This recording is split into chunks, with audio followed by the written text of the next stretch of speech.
बात भाव की है, बात उस निर्मल मन की है, बात ब्रज की है, बात मेरे वृंदावन की है। बूझो तो बहुत कुछ है, नहीं तो बस पागलपन है। एक सच्ची घटना सुनिए, एक संत की। वे एक बार वृंदावन गए, वहाँ कुछ दिन घूमे फिरे, दर्शन किया। जब वापस लौटने का मन किया तो सोचा भगवान को भोग लगाकर कुछ प्रसाद लेता चलो। संत ने रामदानी के कुछ लड्डू खरीदे, मंदिर गए, प्रसाद चढ़ाया और आश्रम में आकर सो गए। सुबह ट्रेन पकड़नी थी, अगले दिन ट्रेन से चले। सुबह वृंदावन से चली ट्रेन को मुगल सराय स्टेशन तक आने में शाम हो गई। संत ने सोचा अभी पटना तक जाने में 3-4 घंटे और लगेंगे। भूख लग रही थी। मुगल सराय में ट्रेन आधे घंटे तक रुकती है। चलो हाथ पैर धोकर संध्या वंदन करके कुछ पा लिया जाए। संत ने हाथ पैर धोया और लड्डू खाने के लिए डिब्बा खोला। उन्होंने देखा लड्डू में चींटे लगे हुए थे। उन्होंने चींटों को हटाकर 1-2 लड्डू खा लिए। बाकी बचे लड्डू प्रसाद बांट दूंगा, ये सोचकर छोड़ दिए। पर कहते हैं ना, संत हृदय नवनीत समाना। बेचारे को लड्डुओं से अधिक उन चींटों की चिंता सताने लगी।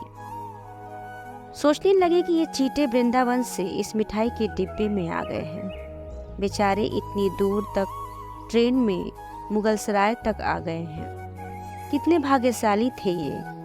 इनका जन्म वृंदावन में हुआ था।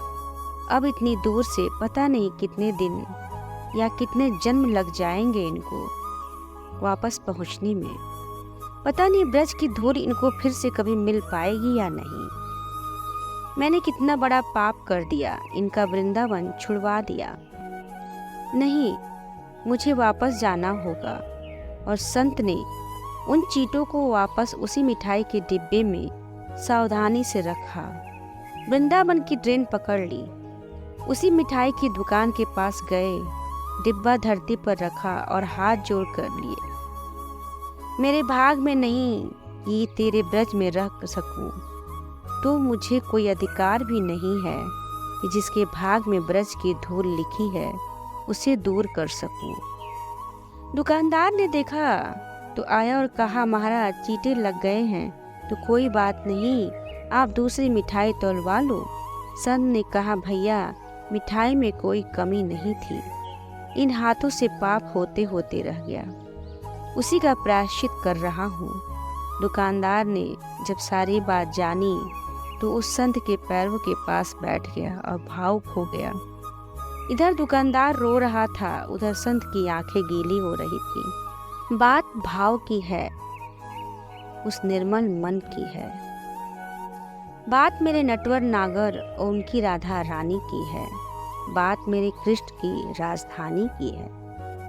घर से जब भी बाहर जाएं तो घर में विराजमान अपने प्रभु से जरूर मिलकर जाएं, और जब लौट कर आए उनके जरूर मिले, क्योंकि उनको भी आपके घर लौटने का इंतजार रहता है। घर में यह नियम बनाइए कि जब भी आप घर से बाहर निकले तो घर के मंदिर के पास 2 घड़ी खड़े रहकर कहें, प्रभु चलिए, आपको साथ में रहना है, क्योंकि आप भले ही लाखों की घड़ी हाथ में क्यों ना पहने हो, पर समय तो प्रभु के हाथ में ही है। श्री राधे।